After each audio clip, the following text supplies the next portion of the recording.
Are you telling me? Are you telling me the Minnesota Timberwolves went down to Denver and won Game 7?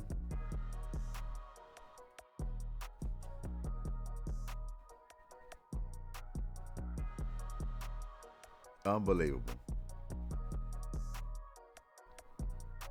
Welcome in, quick hitters. Welcome in, Goodymo short crew. I'm a little shocked, a little surprised, impressed as well. I'm going to see if I can summarize this down in a little small package. Before I start, I said the Minnesota Timberwolves will be blown out in Game 7. I said late second quarter, early third. And the funny thing about that, it almost played out just like that. They were actually about to get blown out in the second quarter and leading into the second half, which is the third quarter. Anthony Towns, I believe, hit a three in the corner. Mike Conley hit a big three during that stretch. I don't know if it was McDaniels or Conley. Hit a couple of layups right before the dam was about to crack. Denver Nuggets had control of this game, about to blow out the Timberwolves. Timberwolves kept fighting. And I'm going to rewind it all the way back, because I'm going to try to do a quick summary real quick. When this game first started, both teams, you could tell, was a little uptight. They had the energy, but they was missing their shots. They were missing layups. They were missing wide open threes. And I was like, this is a perfect opportunity for Minnesota to grab an early lead. They're playing the champs at home in their backyard. And you can get you a double-digit lead early if y'all settle down and start hitting some shots. Because you know, Game 7 in the playoffs, going to be a little bit of butterflies. Everybody uptight. You just want to get those few baskets to go, and everything else can calm down. Both teams, they were kind of missing early. So the Minnesota Timberwolves had a chance to actually get control of this game in the first quarter. I mean, the first 2 to 3 minutes, if they'd have strung together some baskets. Because Denver at home, you would have thought they would have came out hitting on all cylinders, but they didn't. And then next thing you know, Denver strung together a basket or so. Now everything is settling down. Now Denver's starting to run off with this game. I was agitated pretty much the whole first half. And I know everybody's seen it. Anthony Edwards, he was on that stuff again. Passing the ball. Playing the team game in a Game 7. Wasn't being aggressive. And man, I was frustrated. I was very frustrated, because I'll say, if y'all going to go down and y'all going to lose, man, you're going to have to play aggressive. You got to put some shots up. You're going to have to do something. If you lose this game trying to get your teammates involved when you should be taking over, it's going to be a serious problem. You ain't got to worry about me. The media, everybody's going to come down crashing on you. You have to make a mark in this game. Well, he never did make a mark, but late he was able to string together a couple of baskets. He wasn't shooting the ball enough, and he wasn't scoring at a high radius, but he played defense. He did other things. And what an outstanding job he did on Jamal Murray in sequences, in spurts. He didn't shut him down. Murray still had a hell of a game. What, he had 30 plus? Let me look at it here. I'm not going to put up the box sheet for y'all. I'm not going to bore you with that real quick. But let me see what Murray had. 35 points. He ended up with 35 points. So he didn't shut Murray down. But what he did, he didn't allow Murray to win the game for him. Crazy as that sounds, huh? He scored 35 points. You mean he didn't contribute to... Yeah, down the stretch, he wasn't hitting those clutch shots he usually hit. He didn't string together like 3 or 4 jump shots in the fourth quarter that could have propelled his team and maybe got him over the hump to actually win this game 7. So big steal by Ant in the open court going for that dunk was huge.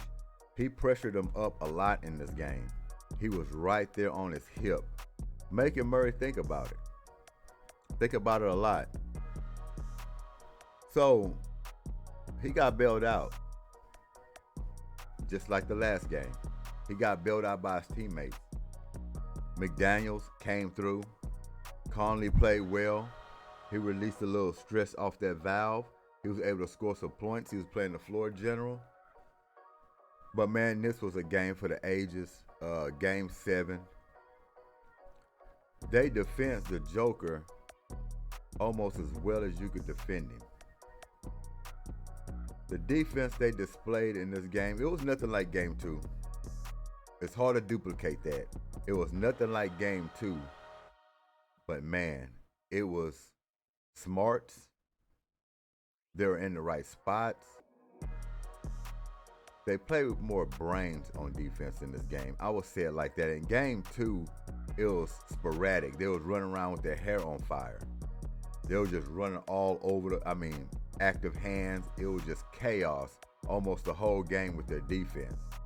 They were playing almost reckless, but it worked. In this game, they were more detailed on who had the ball, when the double team's coming, where you're going to rotate to. They were on top of it in this game. And the scoreboard shows that. 90 points for the Denver Nuggets. 90 points in a game 7, 98-90. Do that sound old school to you? It was defense played in this game.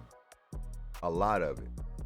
At one point, we thought Michael Porter Jr. was going to get loose and he's going to start getting it going, which he hit him a 3 or 2, but he never caught a rhythm to where he come down and hit, 4 or 5 threes throughout the game. But the ones he did hit, it kept, Denver in the game a little bit. Because without those threes, it could have got away from them. But I am surprised at the champs at home a little bit. They kind of lost control. It almost seems like they didn't know what they were doing out there. When the Timberwolves was on their run, Denver couldn't even make no shots. They couldn't hit layups. They had wide open jump shots that they were missing. The best defense on Jokic tonight might have been by his head coach. Played him almost the whole game. That might be talked about. All but 1 minute? He only rested for 1 minute in this game 7. He was gassed and you could see it. Gutty performance by him. But the Joker was gassed. Late, 3 shots, driving to the lane, throwing up his little floaters. A couple of those rammed out. A couple of threes he missed. It was all fatigue. He is human. I know he seems like he's a robot the way he's been playing. But yeah, they didn't buy no time at all for him on that bench. And in game 7, you kind of can't blame it. Can't blame Mike Malone on that one. Because he's thinking, we got to get this game. They were feeling the pressure. All the pressure was on Denver, like I stated before. Timberwolves, they're playing with house money. Yeah, they want to win it, but if they'd have lost it, wouldn't have been no surprise. Everybody expected Denver to win this game. And I predicted a blowout, so that ought to tell you something.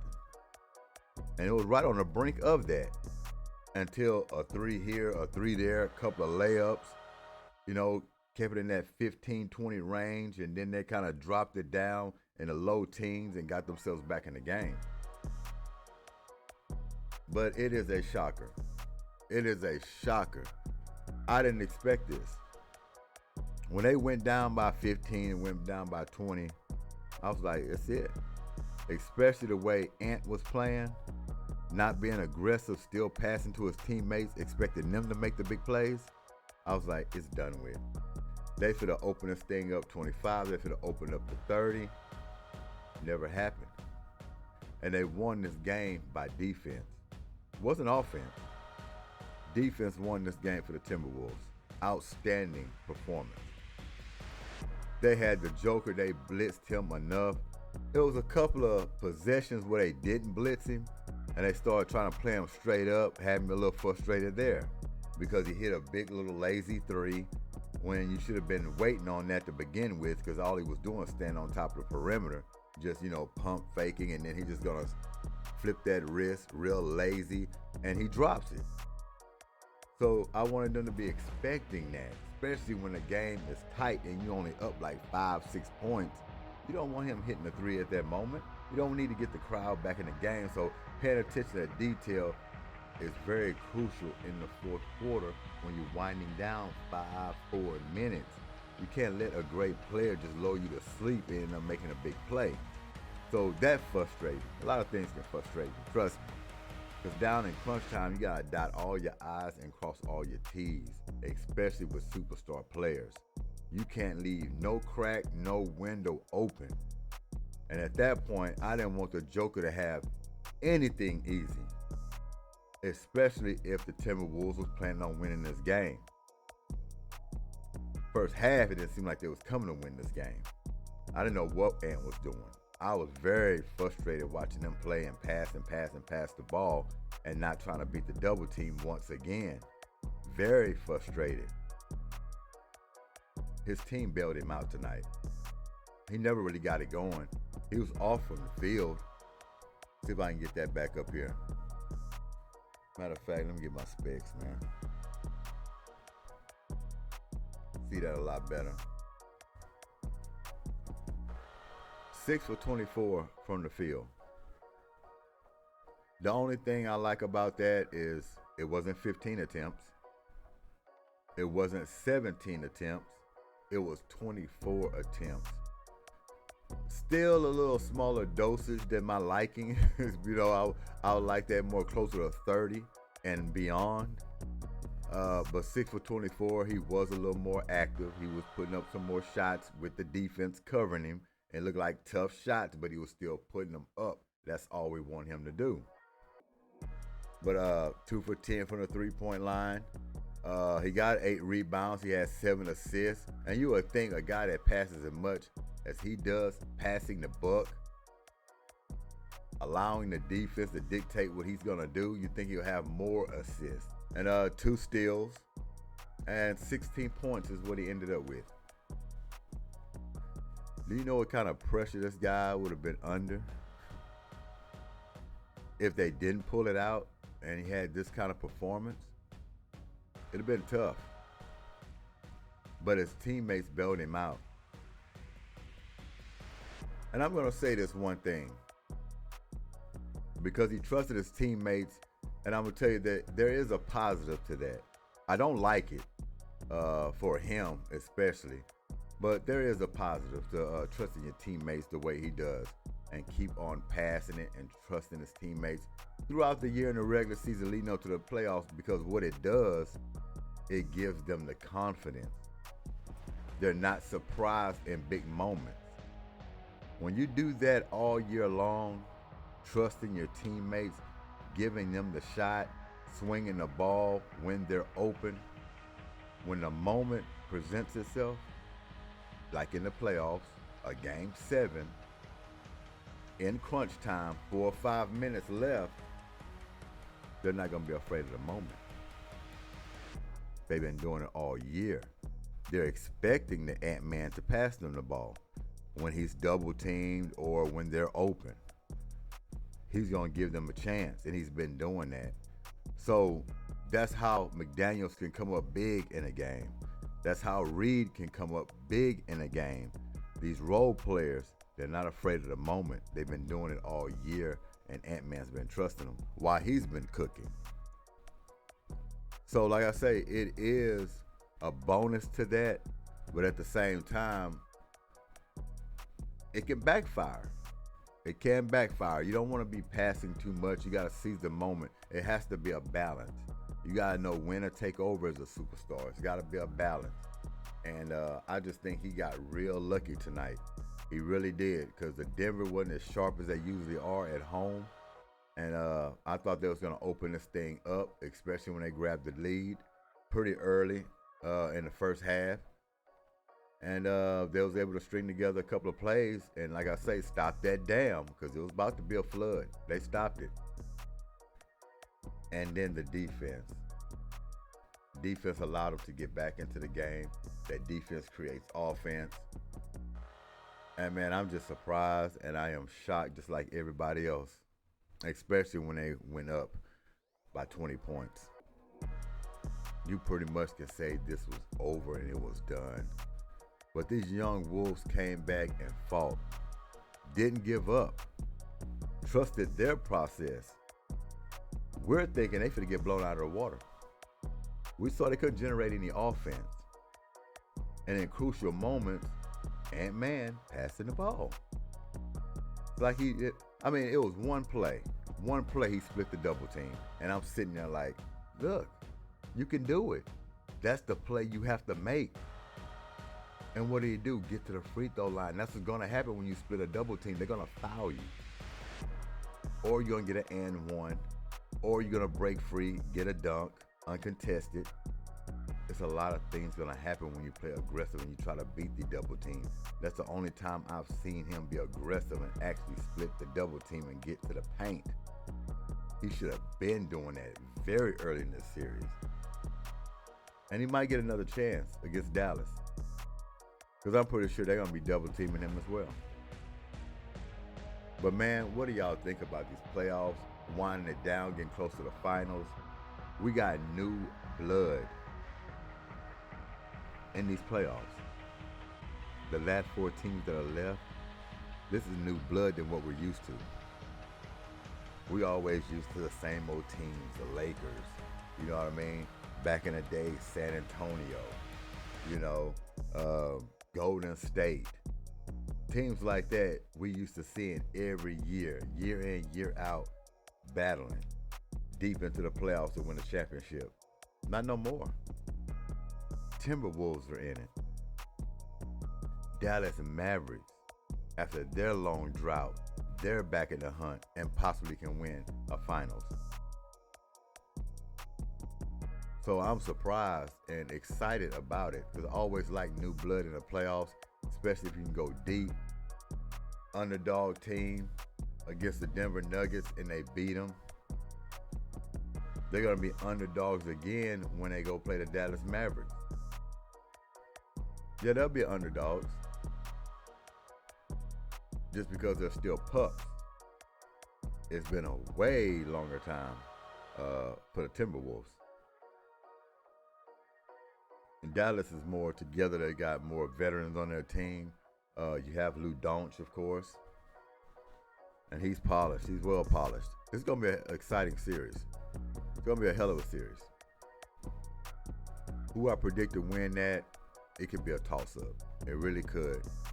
The Mavericks and the Timberwolves. But it's going to be a series you got to watch. You better stay tuned on that series. That's going to be a whole bunch of excitement. Whole bunch.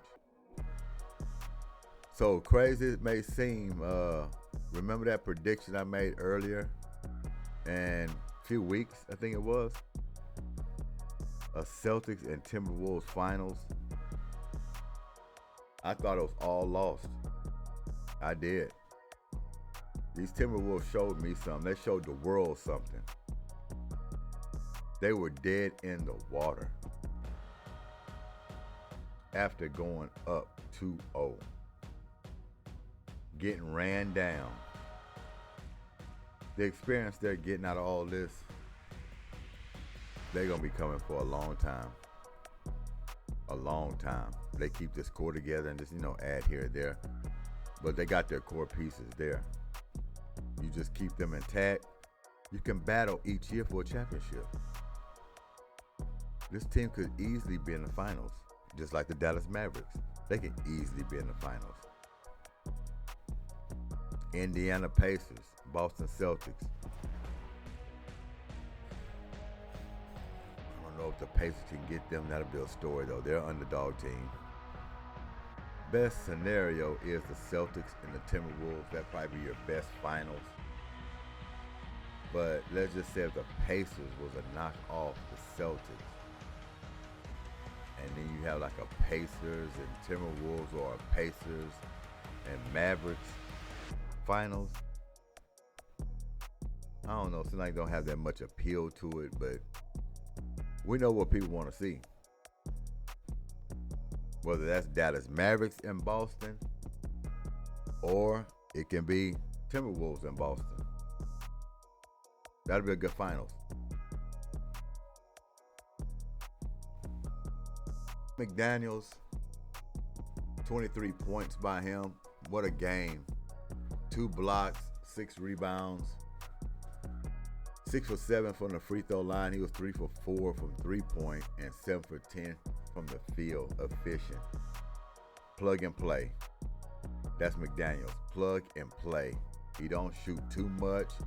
The little things he does is winning basketball. He plays defense. He's long. He's wiry. I like the makeup. Like his attribute. So, he's young. He's going to be around for a while. And Ant-Man looks like he loves him a lot. He always talking about him, but he makes plays. Gobert, after game 3 and 4, you're starting to turn around a little bit. Yeah, you're still getting embarrassed out there. You're still getting smoked. You're still getting cooked. You're still getting flame broiled, okay? But you're improving little by little. Little by little. You might add a little something. Maybe you're shuffling your feet a little more than you was. You're starting to contest more shots instead of just bird watching, layups over your head. You're hitting your free throws, which I don't know where that came from. You're dropping your free throws. But you're still getting knocked around down there. Advice to you, summertime. I don't think you have the body and the build for that, but I don't know, maybe you need to eat some cornbread. Thicken up a little bit. Add a little bit, not a lot. You want to stay long and wiry. That's how you get around on the floor. But a small bulk up or just get stronger. And start to use your head a little more. Start thinking before the play happens. You know, be proactive. Don't be reactive. Because it seems like that's what you do on that floor. You just react to things that's happening around you. You're not thinking before. And that's how you get yourself in foul trouble. That's how you end up out of position defensively. That's when you start going for every pump fake. Get in the lab. Get in the lab. You heard Brunson at the press. He said he's getting in the lab. He's getting his game stronger. It's about winning championships with Brunson. Can you believe this? A few years ago, this guy was a role player. Now he's playing like a superstar. Who would have thought you'd be mentioning Jalen Brunson's name in a light of a superstar? That's crazy, ain't it? You talk about like overnight success just on the map. This guy drops 30, 40 points like it's nothing now. Nothing. But they're at home. Or they're gone home. Or they're gone fishing.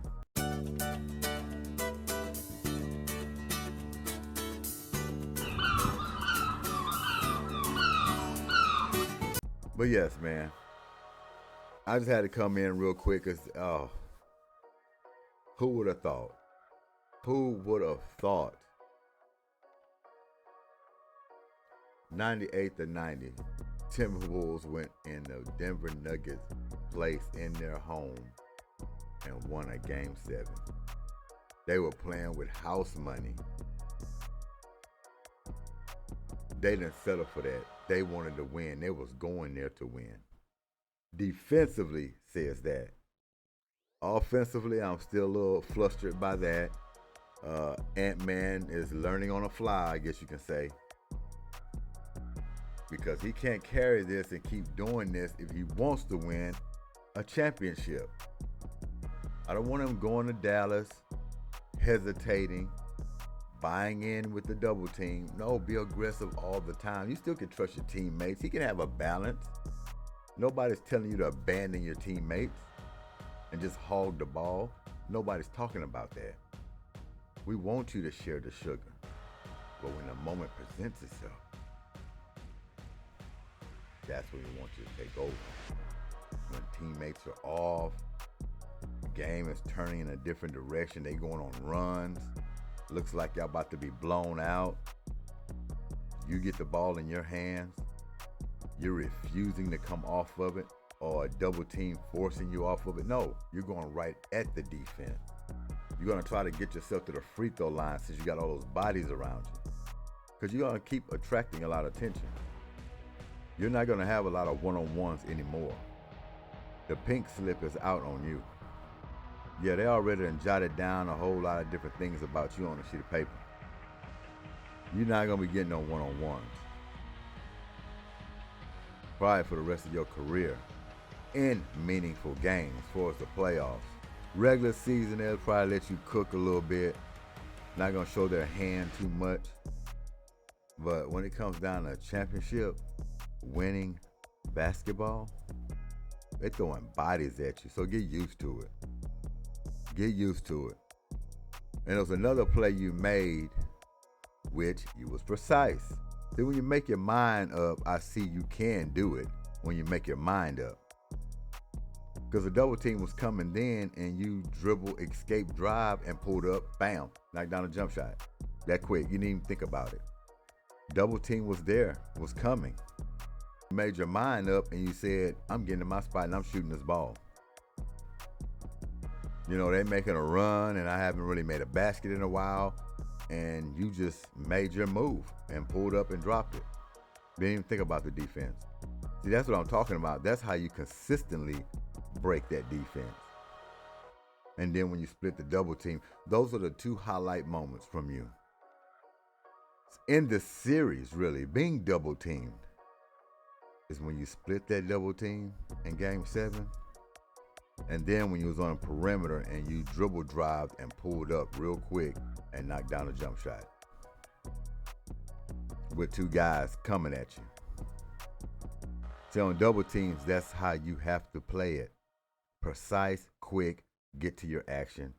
Ball up, ball down. I'm still surprised. My goodness, man. Timberwolves beat the Denver Nuggets.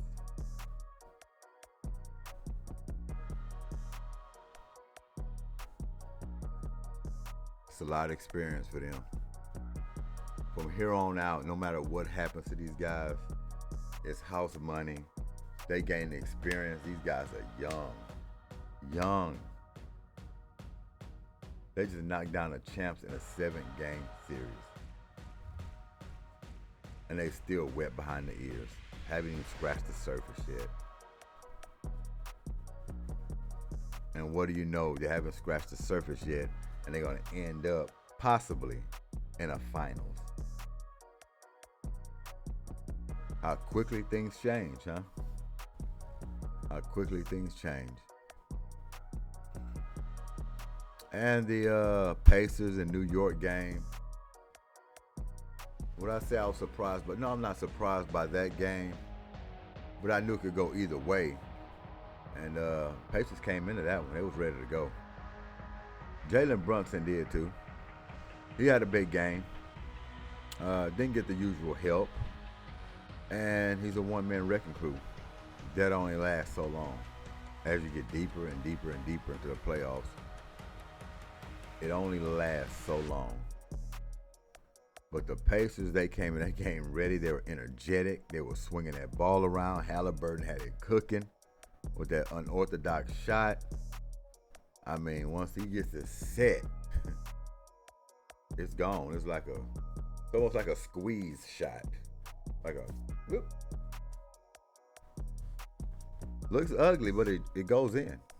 It goes in, and it's quick. He can get it off pretty quick. So, who would have thought this Final Four? Nobody would have predicted this Final Four. Nobody. That's how surprising it is. But I'm going to let y'all get out of here. But Timberwolves, they won this game on defense. Don't forget that. Not offense. Not because the Ant-Man just went off crazy. They won this game with defense, championship style defense, and took down the champs, the Denver Nuggets, 98-90. Unbelievable. A lot of people gonna be talking in the morning. But you know, this is Slouchy Sunday. It's gonna run in between with making it Monday, of course. We do it late. But after a game like that, definitely had to talk about this one. So y'all enjoy yourselves out there, and thanks for y'all time once again. What a game. But Final Four, they're set. They're set now. And man, what a game for the ages. What a game for the ages. So I appreciate it. Goodymo Sports Quick Hits. Till next time, we are out of here. Peace.